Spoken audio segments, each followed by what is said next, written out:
같이 크게 읽겠습니다. 시작.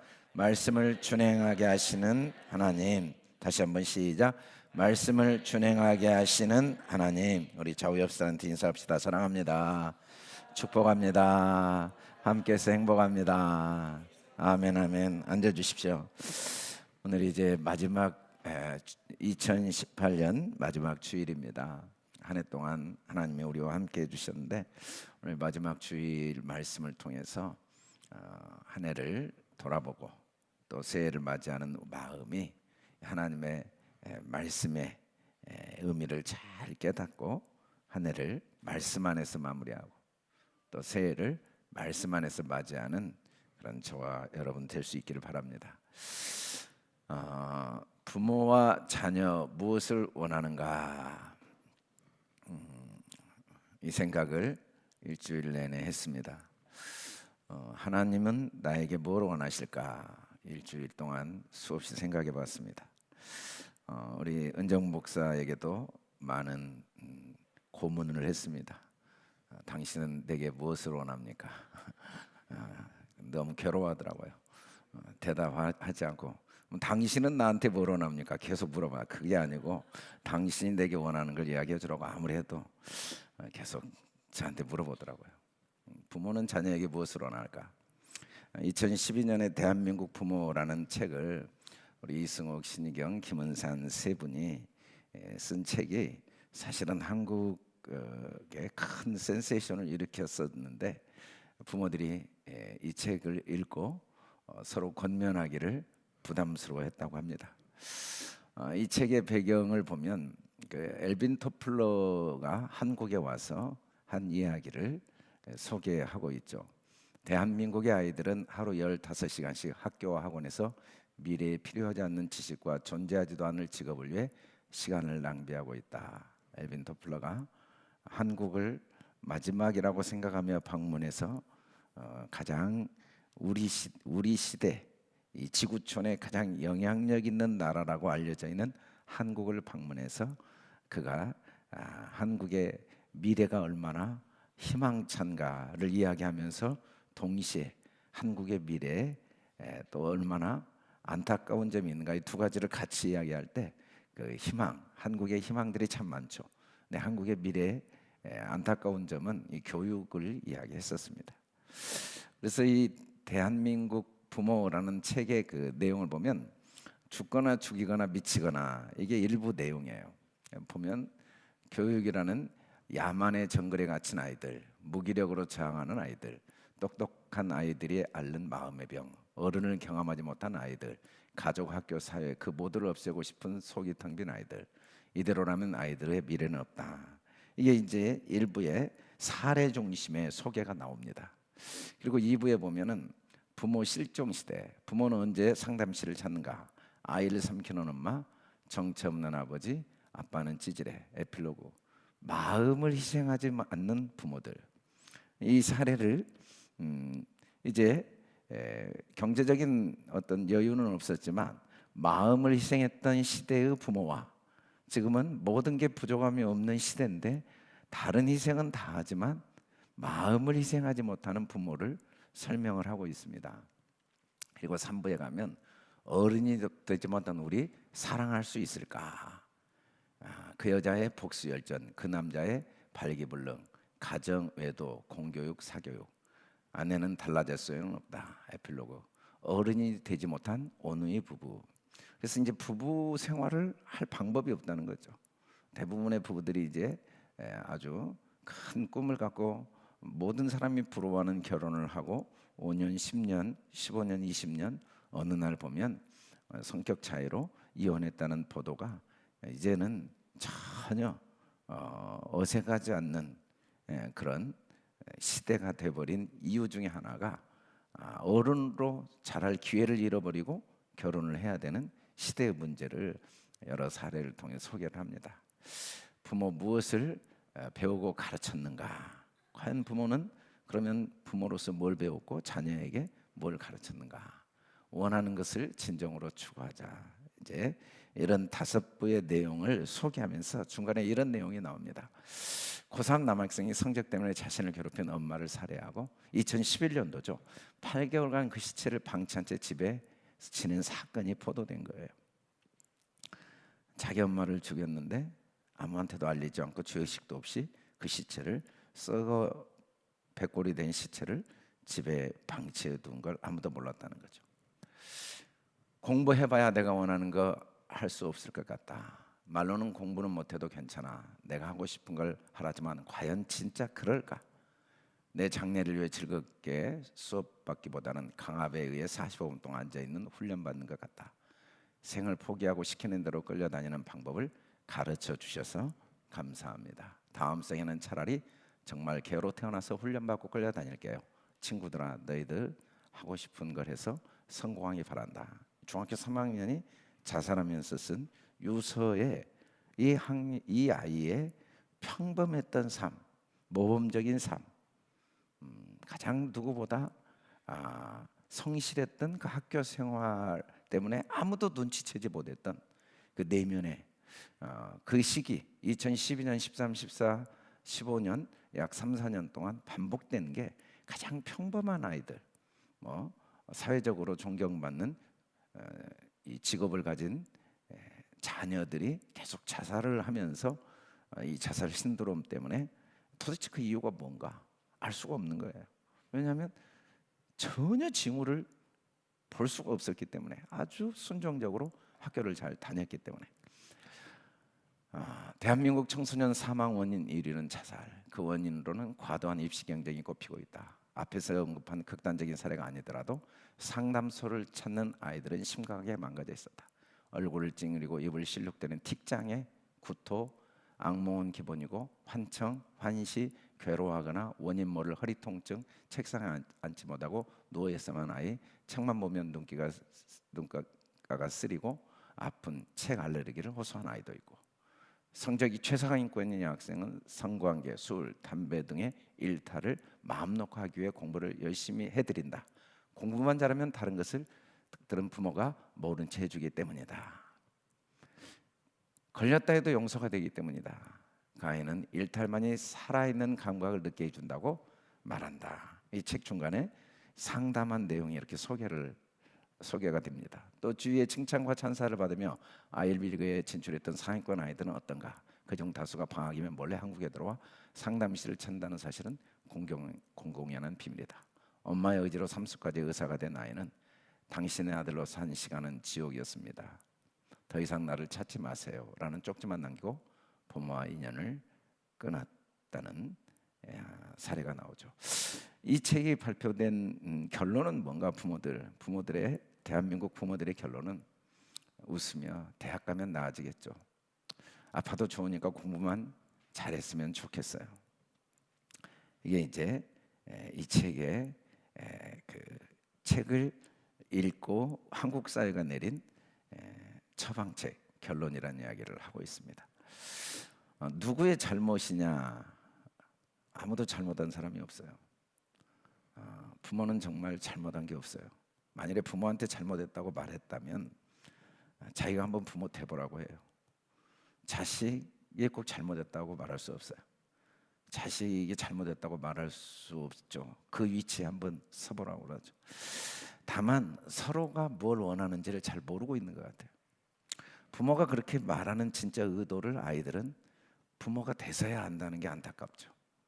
또 아이들이 진짜 원하는 것을 부모는 그 시대로 돌아갈 수가 없기 때문에, 이미 어른의 눈으로 아이들을 다 바라보기 때문에 절대로 깨달을 수도 없고 이해할 수도 없고 동의할 수도 없는 거죠.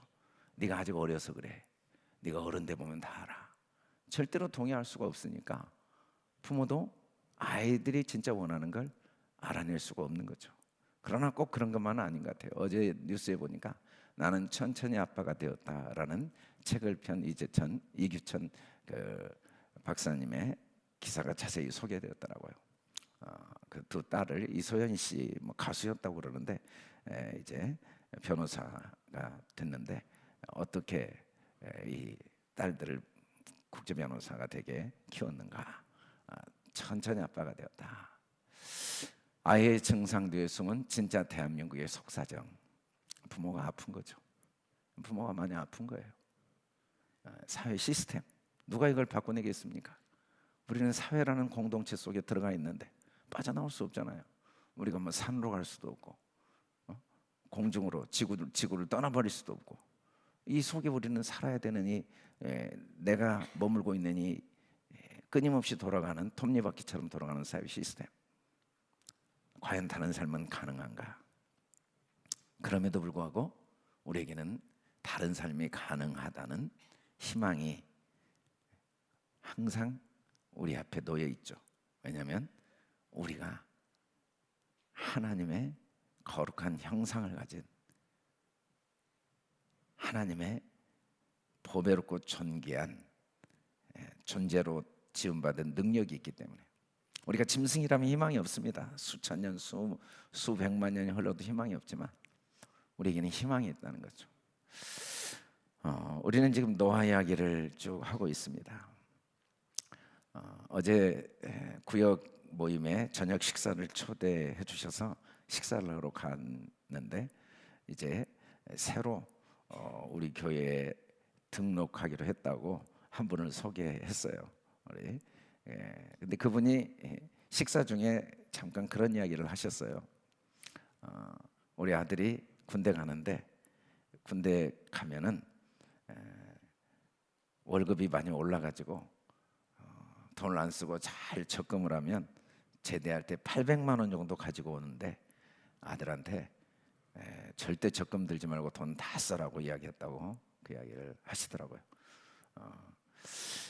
그 아들에게 적금 들지 말고 돈을 다 쓰라고 한 아버지의 말을 아들이 잘 지키고 이제 군 생활 동안 돈을 다 쓰고 제대를 하면 아들은 정말 훌륭한 아들이 될 수도 있겠죠. 아버지 말을 다 지켰으니까. 근데 사실은 만일에 돈을 다 쓰고 온 것 자체가 훌륭한 아들이라고 한다면 그건 사람이 아니고 짐승이겠죠. 돈을 다 쓰라는 의도를 알아야겠죠. 돈에 연연하지 마라. 군생활 동안 돈이 중요한 건 아니지만 돈도 굉장히 중요하지만 돈보다 더 중요한 것을 항상 생각하면서 살아라 라고 말하려고 하는 아버지의 의도는 모르고 그냥 매달 월급을 어떻게든지 다 쓰는데 초점을 맞추고 군생활 동안 월급 다 쓰고 와서 아버지 전 이제 아버지 말씀 다 준행했습니다 하면은 아버지가 기가 막힐 거예요. 네가 사람이냐? 차라리 내가 애완견을 키우겠다. 그 말의 의도를 만일에 모른다면. 그런데 부모들은 자녀의 말의 의도를 알 수가 없는 거예요. 지금 아이들은 부모의 말의 의도를 몰라요. 그래서 자기를 목줄, 개에게 목줄을 끌고 다닌 부모로 생각하는 거죠. 그렇게 지금 말하는 의도를 이해할 수가 없으니까. 오늘 성경 말씀에 지금부터 7일이면 내가 40주야를 땅에 비를 내려 내가 지은 모든 생물을 지면에서 쓸어버리리라. 성경을 하나님의 의도를 모르고 읽으면 참 기가 막힌 성경이 된다는 거죠.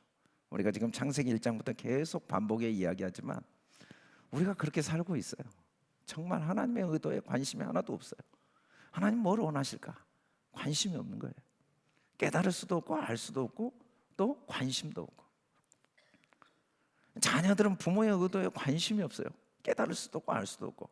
그가 어른이 돼봐야 안다는 게 안타까운 일이죠. 우리가 그런 것 같아요. 그래도 부모는 그걸 잘 설명하고 알도록 오래 참으면서 기다리면서 키우는 부모가 있고 그걸 깨닫지 못하고 알지 못하는 걸 기다려주지 못하고 어쩔 수 없다고 내가 생각한 대로 키우는 부모도 있는 것 같아요. 근데 하나님은 절대 그렇게 우리를 키우시지 않죠. 모든 생물을 지면에서 쓸어버린다라고 할 때 이 모든 생물은 콜 하여콤은 존재하는 모든 존재, 숨쉬는 모든 존재를 의미하는데 이 지면이라는 말은 사실은 멸절당해야 될 대상으로 창세기 1장부터 계속 소개되고 있습니다. 땅은 흑암과 공허와 혼돈, 처음부터 멸절을 위해 하나님이 만드셨어요. 여러분, 흑암은 하나님의 선한 뜻 가운데 만들어진 하나님 보시기에 좋은 겁니다.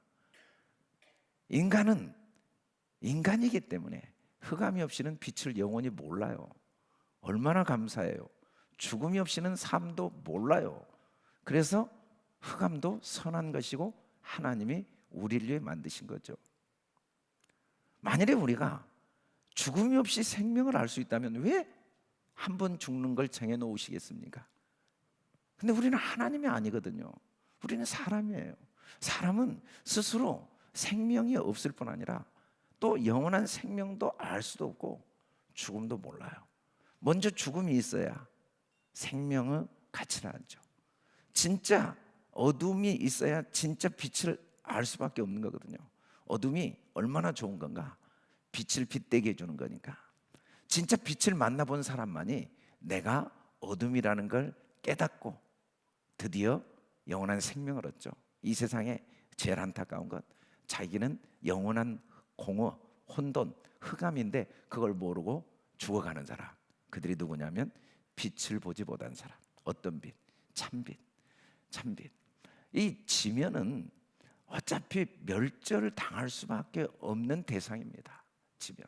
이 지면에 대한 성경의 설명을 우리가 한 4주 동안 들었어요. 다시 한번 간단하게 정리하면 지면이 뭔가? 지면에 있는 생물은 어떤 의미인가? 이 지면에 있는 생물은 첫째는 육체, 마자르입니다. 물론 우리에게 다 있어요. 다 있는데 제일 중요한 하나님 아버지의 나를 향한 사랑을 모르는 것, 그걸 마자르, 영, 아버지의 영이 없는 육신. 고깃덩어리와 똑같이 봅니다. 짐승과 다를 바가 없어요. 물론 다릅니다. 달라요. 근데 진짜 똑같아요. 여러분 배고프면 못 참잖아요. 여러분 피곤하면 잠 자야 되잖아요. 어쩔 수 없어요. 왜냐하면 우린 짐승과 같은 육체니까. 아버지의 영이 없으면 그가 가진 부와 명예와 권력과 관계없이 짐승과 똑같이 살고 있습니다. 그렇게 살다 죽습니다. 삶의 내용이 100% 짐승과 같은 거죠. 그 다음에 네피림, 떨어진 자들, 실패한 자들, 은혜에서 떨어진 자들이죠. 이 네피림이 어떤 자들이냐면 첫째는 용사, 자기 능력을 의지하는 자. 우리가 부족함이 없고 못할 게 없는 건 사실이지만 내가 할 수 있는 게 하나도 없다는 것도 사실이에요. 아버지가 내 안에 계시기 때문에 우리는 아버지가 내 삶의 주인이기 때문에 우리는 부족함이 없죠. 못할 게 없죠.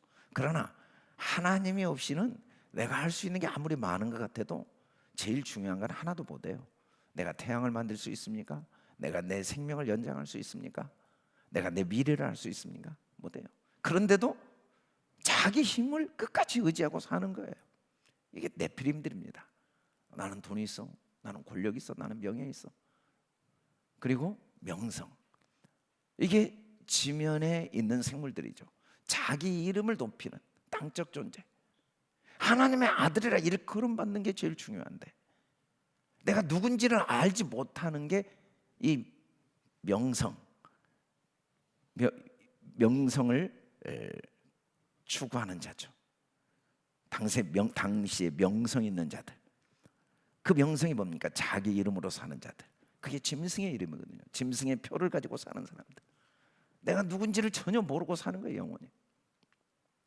그리고 포악, 자기 존재를 살인하는 거죠. 나를 돈으로, 명예로, 권력으로, 그리고 눈에 보이는 사람들의 평가로 나를 평가한다는 건 나를 죽여버린 겁니다. 나를 잔인하게 살인한. 그래서 열등감과 교만이 내 삶을 얽어매고 있는 거죠. 철저하게. 내가 얼마나 보배롭고 존귀한지도 알 수도 없고 또 다른 사람이 얼마나 귀하고 존귀한지를 보는 눈이 없는 살인. 그리고 부패. 그 자체가 썩어 있는 겁니다. 그 안에 냄새가, 속이 완전히 썩어 있어요.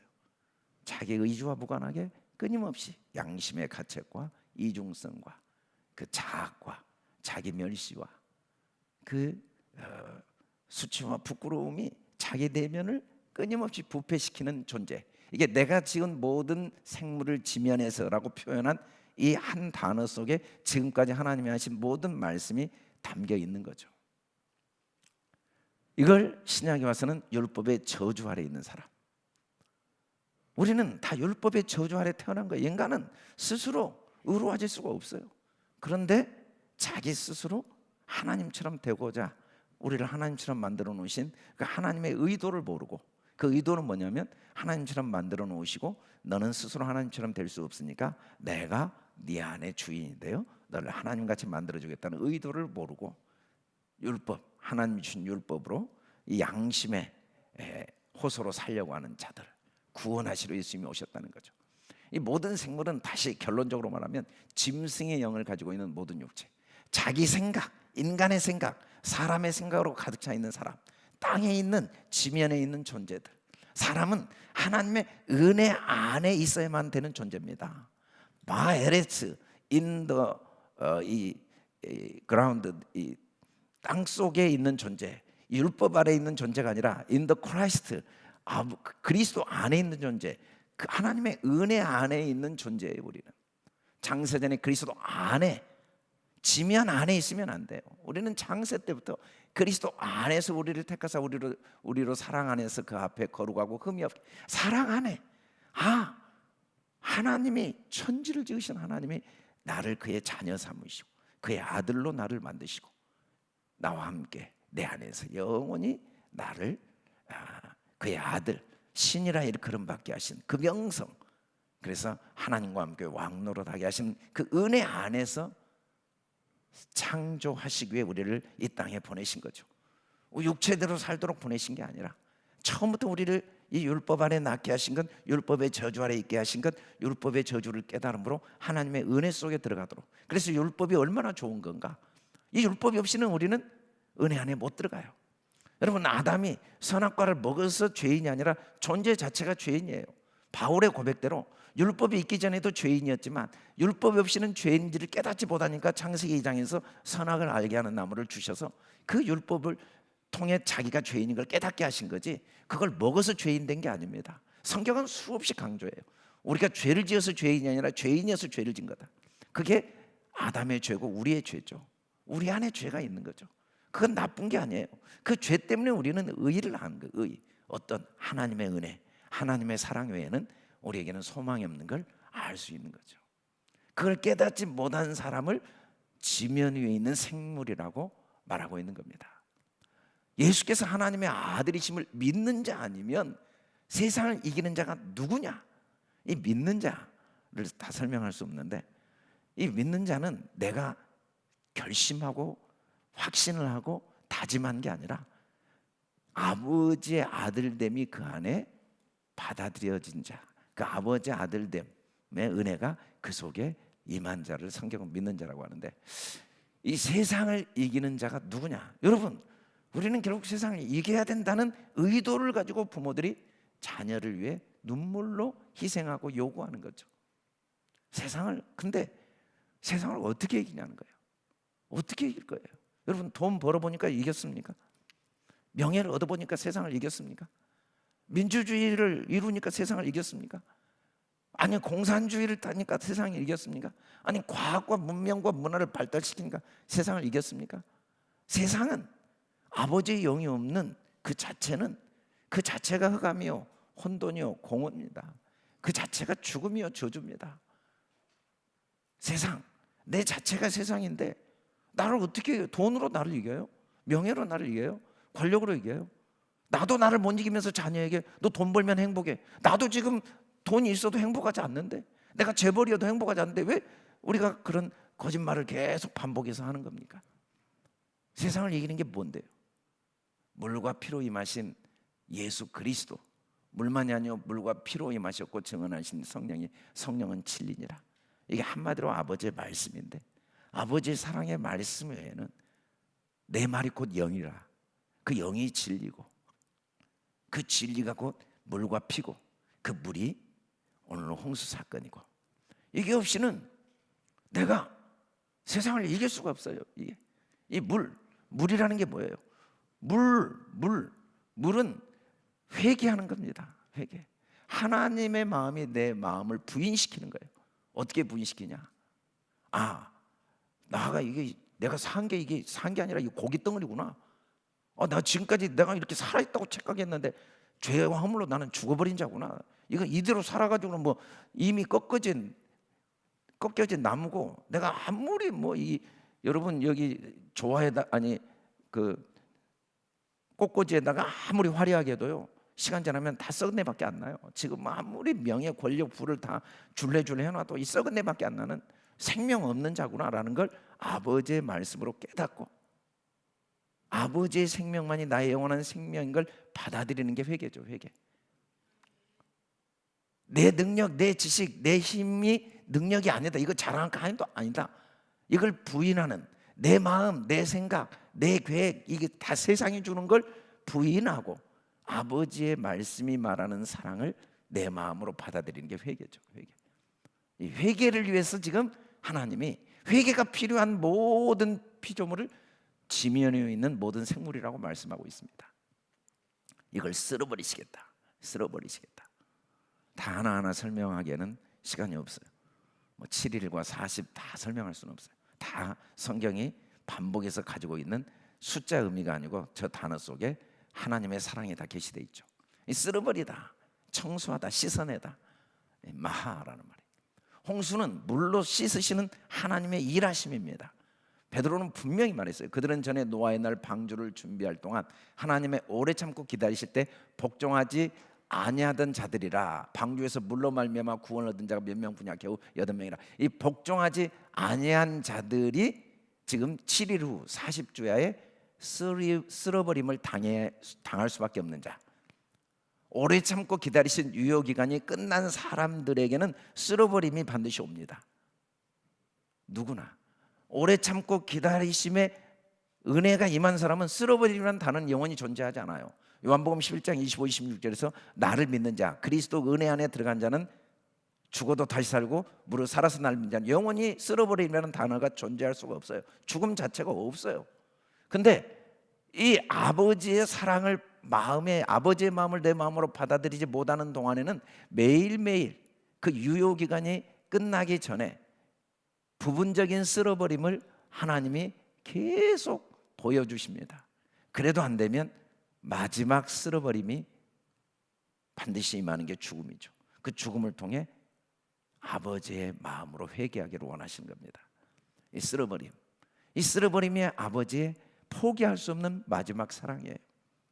이 부패한 대로 영원히 방치할 수 없는, 차라리 쓸어버림을 통해서라도 회개, 그게 예수님이 말씀하신 차라리 눈을 뽑아서라도, 차라리 팔을 잘라서라도, 다리를 부러서라도 그 부패 상태, 포악 상태에서 벗어나게 하고자 하시는 게 아버지의 사랑이죠. 아버지의 사랑. 물은 예수 그리스도께서 부활하심으로 말미암아 이제 너희를 구원하는 표니 곧 세례라. 이 홍수는 분명히 세례 곧 구원하는 표다. 육체의 더러움을 제하여 버림이 아니라 하나님을 향한 선한 양심의 간구라. 이 선한 양심, 지난주에도 말씀드렸는데 슈네이 데세오스, 하나님과 같은 시각, 같은 마음을 갖는 상태, 하나님을 향한 선한 양심, 이게 에이스 네온으로 나왔는데 하나님의 아들이어서 하나님과 같은 마음을 갖는, 이게 아들로서의 아버지의 마음. 하나님을 향한 이 말은 자기가 아들됨을 깨닫는 그 사실을 통한 하나님과 같은 마음. 홍수를 통해 세례가 이루어지는데 이 홍수는 빠져 죽은 자가 없는 건 아니죠. 역사적인 이 홍수를 통해. 그러나 그게 목적이 아니었어요. 홍수는 세례예요. 세례. 구원의 표.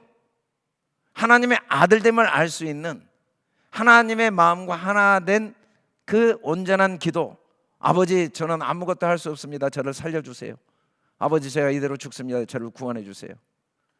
하나님 아버지, 나를 살려주세요. 내가 자랑했던 것, 내가 의지했던 것 아무것도 아닙니다 라고 내 마음, 내 생각이 죽고 아버지의 마음과 아버지의 생각을 내 마음으로 받아들이는 세례, 회개. 이게 쓸어버림입니다. 베드로전서 3장 21절에 물은 예수 그리스도께서 부활하심으로 말미암아 너희를 구하는 표니 곧 세례라. 정확히 세례 또 표, 할례를 설명해 줬죠. 구원하는 표, 세례. 이게 예수 그리스도의 죽음이죠. 홍수는 진리의 자녀로 온전히 태어나게 하시는 하나님의 역사, 하나님의 일입니다. 홍수는 그리스도와 함께 죽이시는 거예요. 내가 할 수 있는 게 아무것도 없다는 걸 깨닫게 도와주시는 하나님의 사랑이죠. 홍수는 그리스도와 함께 살리시는 겁니다. 아버지의 사랑만이 나의 전부다 라는 걸 깨닫고 받아들이도록 도와주시는 아버지의 역사하심. 이게 모든 생물을 지면에서 쓸어버리시는 하나님의 역사죠. 여러분, 우리가 5.18 역사적인 사건에 대한 내용을 인정할 수도 있고 안 할 수도 있습니다. 그 역사적인 사건이 이미 존재했는데도 인정 안 해요. 어쩔 수 없어요. 역사적인 사건이 있다는 증거들을 5.18 사료들을 통해 수없이 제시해서 인정해요. 인정했어요. 그게 무슨 의미가 있어요? 그 사건이 갖고 있는 우리에게 주는 교훈을 깨닫지 못하면 아무 의미가 없다는 거예요. 물론 노아 홍수를 역사적인 사건이었다는 사실을 우리가 배우고 인정하는 게 중요하지 않다는 건 아니에요. 근데 그건 아무 의미가 없어요. 그 사건을 통해 하나님이 진짜 우리에게 말씀하신 의도는 구원의 표, 세례. 이걸 모르면 그걸 인정하면 뭐예요? 그걸 인정하면 뭐하냐? 우리 마지막 말씀 같이 읽어봅시다. 시작. 노아가 여호와께서 자기에게 명하신 대로 다 준행하였더라. 명하신 게 뭘까요? 홍수 준비하기 위해 방주를 만들어라. 300규빗, 50규빗 다 센치 규모도 말했고 1층, 2층, 3층 문도 말했고 짐승들 다 넣으라고 그랬어요. 모든 짐승 다 넣어라. 부정한 짐승, 정결한 짐승 7쌍, 부정한 짐승 2쌍, 또 어떤 데는 정결한 짐승 2쌍, 그 여러 가지가 있지만 다 의미가 있는데 어찌 됐든 그걸 다 준행했다. 그 명하신 대로. 말은 전혀 안 됩니다.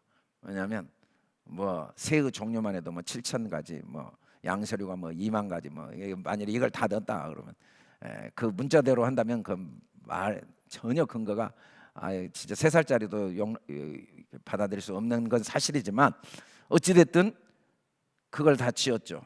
근데 하나님의 이 명하심이라는 건 성경에서 뭘 의미하는가?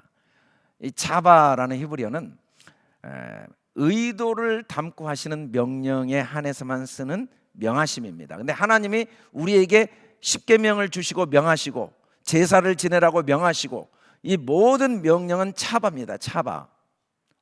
단순한 명령이 아니고 차바. 하나님의 의도가 담겨 있는 명령이에요. 제사를 드리라. 제사 드리는 게 목적이 절대 아니에요. 물론 제사 드려야 됩니다. 왜 드려야 되는가? 아무리 드려봐도 매년 드리라고 하시는 그 의도가 뭐예요? 아무리 해도 죄 문제, 죽음 문제 해결 안 된다는 걸 깨닫도록 돕기 위한 의도를 갖고 드리라고 한 거지. 지금도 제사 지낸 사람이 있어요. 지금도 안식일 지킨 사람이 있어요. 그래야 구원받는다고. 절대로 짐승으로 양심을 깨끗게 할 수 없다는 걸 드려봐야 아니까. 우리가 아이들한테 그래, 나 나가서 그거 만져봐라, 그거 먹어봐라, 그래 네가 그렇게 해봐라. 왜? 그걸 하라는 게 아니잖아요. 그걸 해봄으로써 깨달으라고. 그 과정이 없이는 스스로 깨닫고 스스로 성장하지 못하니까. 율법이 없이는 하나님의 의도가, 하나님의 은혜가 얼마나 큰지를 절대로 깨달을 수 없는 우리의 그 한계를 아시고 명하신 그 명령, 차바. 그래서 하나님의 명령은 우리 사무엘상 15장 22절 같이 읽어봅시다. 시작. 사무엘이 이르되 여호와께서 번제와 다른 제사를 그 목소리를 청종하는 것을 좋아하시겠나이까. 순종이 세차보다 낫고 듣는 것이 수양의 기름보다 나으니. 여러분, 하나님 분명히 제사 지내라고 그랬어요. 근데 그거 싫어하신대요. 뭘 싫어하신다냐면 제사 지내는 걸 싫어하신다는 게 아니라 그 제사를 지내라고 하신 의도를 깨닫지 못하는 제사를 싫어하신다는 거죠.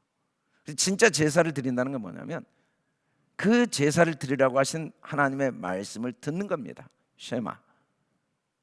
그게 아버지 명령의 목적이에요.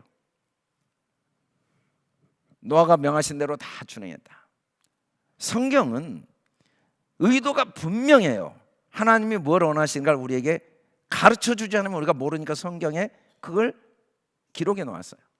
하나님이 이루고자 하신 게 무언가를 우리가 하나님이 말씀해 주시지 않으면 우리는 모르니까 하나님이 성경에 그걸 기록해 놨어요. 진정한 생명을 살려주시는 게 하나님이 원하시는 거라는 걸 정확히 기록했어요.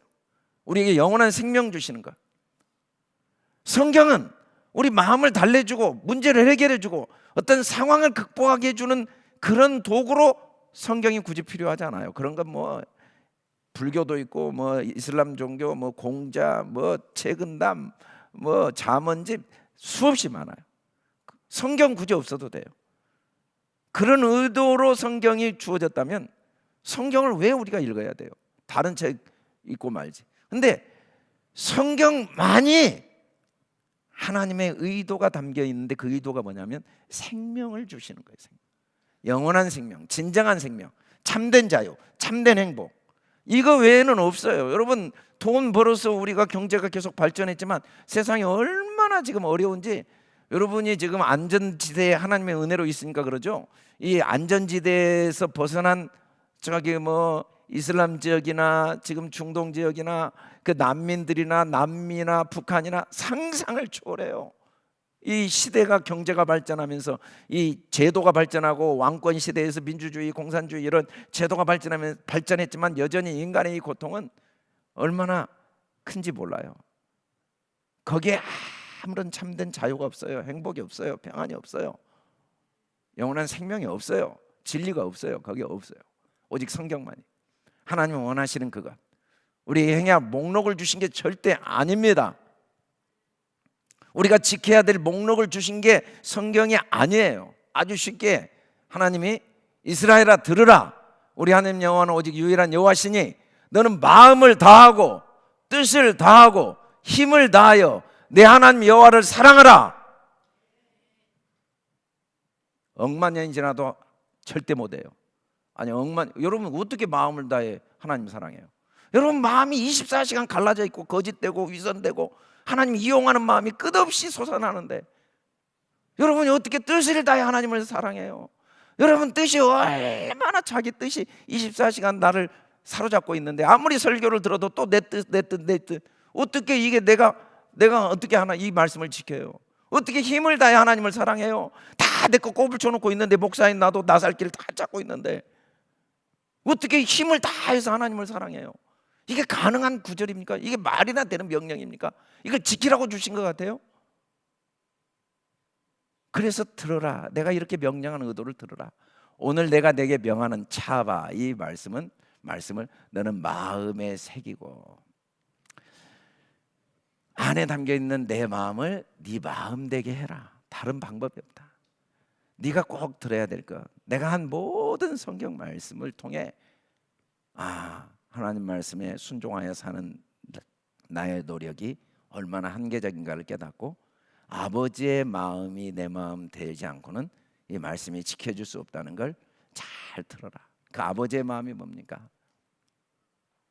이 아버지의 마음을 마음에 새기는 것이 순종인데 그게 뭡니까? 그게 쉐마인데 그게 내가 너를 만들었다. 내가 너를 위해 죽었다. 내가 너와 함께한다. 내가 반드시 너를 도와준다. 내가 세상 끝날까지 너와 함께하고 내 아내와 내 남편과 내 아들과 내 자녀와 이 교회와 성도들과 이 나라와 이 시대와 이 민족을 내가 만들었고 내가 책임진다. 노아가 여호와께서 자기의 명하신 대로 다 준행하였더라. 여러분 노아가 진짜 하나님의 명한 대로 방주를 지어서 구원받는 거예요? 여러분 그러면 구원이 과연 우리가 의로워질 수 있어요? 전혀. 그보다 더해도 그보다 더한 사람이 노아보다 더한 사람이 수도 없이 많아요. 박하 회양까지 11조를 드린 사람들이 수도 없이 많은데 성경에 그들 보고 내 말씀을 준행했다는 게 아니라 사탄아 독사들아 똑같이 다 지켰는데 똑같이 하나님의 명하신 걸 다 지켰는데 왜? 그 자기 의로 하나님의 의를 그 방주 다 짓는 것으로 나의 의로움을 주장하고자 한다면 그건 독사입니다. 그건 독사예요. 진짜 노아가 다 준행했다는 건 그 방주를 지라고 하신 하나님의 마음, 의도를 내 마음으로 삼은 거예요. 내 마음으로 준행. 하나님의 말씀이 내 마음 되어 그 말씀하신 것이 내 마음에서 다 이루어진 상태. 하나님의 마음은 우리에게 없습니다. 그 마음이 무엇인지 알 수가 없어요. 그래서 에스겔서 36장 26절에 또 새 영을 너희 속에 두고 새 마음을 너희에게 주되 너희 육신에서 굳은 마음을 제거하고 부드러운 마음을 줄 것이며, 하나님이 우리에게 그의 마음을 그리스도의 죽으심과 부활하심을 통해 계속 부어주시고 있는 거죠. 그게 성경입니다. 성경은 그리스도고, 우리는 창세기부터 계시록까지 읽으면서 그 성경 말씀을 통해 아버지의 우리를 향한 어떠하신 사랑이 계속 부어지고, 그 사랑이 내 마음이 될 때 그게 온전히 준행한 상태죠. 우리는 화를 내고 싶어서 낸 사람이 없습니다. 우리 욕하고 싶어서 욕한 사람 없습니다. 진짜. 물론 하루 내 욕하는 사람이 있어요. 근데 그 사람 진짜 그거 원하지 않습니다. 진짜 만날 때마다 싸우는 사람이 있어요. 진짜 그거 원치 않습니다. 진심으로. 정말 남을 원망하고 비난하고 입만 열면 불평하는 사람이 있어요. 돌아서면 진짜 그거 원치 않습니다. 근데 우리가 왜 그러냐면, 우리는 그런 마음밖에 내 마음으로 삼을 수 없는 지면의 환경 속에 있죠. 지면은 흑암밖에 없습니다. 혼돈밖에 없고 공허밖에 없어요. 지면은 온통 눈만 뜨면 서로 원망하고 불평하고 경쟁하고 시기하고 비교하고 후회하고 자책하고 정죄하고 판단하고, 이게 전부입니다. 여러분 눈을 뜨고 한번 자세히 봐보세요.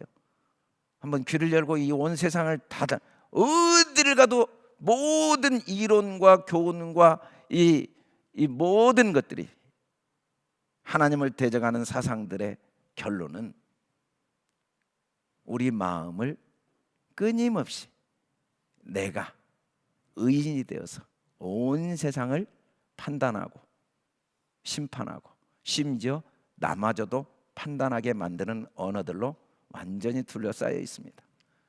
우리가 그러고 싶어서 그런 게 아니라 그런 언어들이 계속 들리고 계속 읊조리면서 그게 내 마음이 딱 되어버린 거죠. 그게 인간이에요.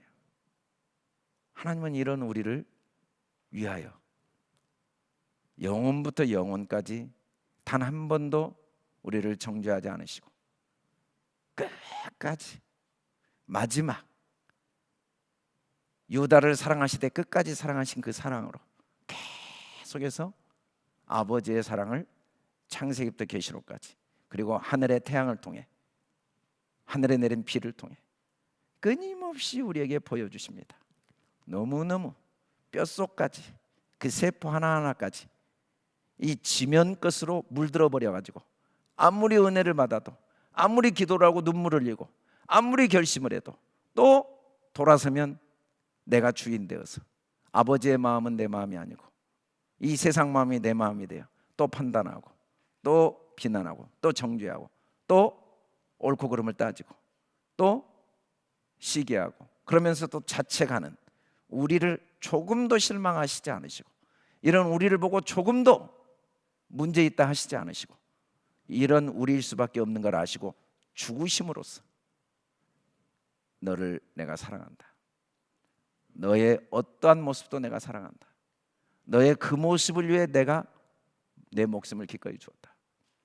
이 십자가의 사랑이 내 마음이 되기를 원하시는 아버지의 마음, 그 마음이 우리 향기교회 성도들의 마음이 되어서 한 해를 아버지의 마음으로 마무리하고 새해를 아버지의 마음으로 맞이하는, 그 아버지의 마음으로, 아버지의 마음이 한마디로 말하면 감사죠.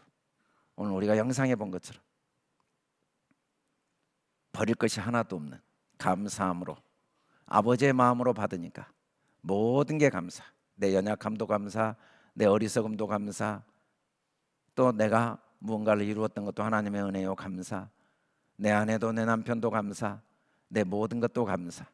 그리고 아버지의 마음으로 내가 새해를 바라보니까 또 하나님이 주실 새해도 이 하나님이 그 모든 홍수들을 통해, 때로는 내가 원하지 않았던 그 어려움과 고난을 통해 더 큰 아버지의 사랑을 깨닫게 하실 그 아버지의 마음 때문에, 그걸 통해 더 우리를 더 풍성한 생명을 누리게 하실 그 아버지의 마음 때문에 우리가 2019년을 희망과 꿈을 갖고 맞이하는 게 아버지의 말씀을 준행하는 것입니다. 우리가 하나님의 말씀을 준행하는 사람이 됩시다.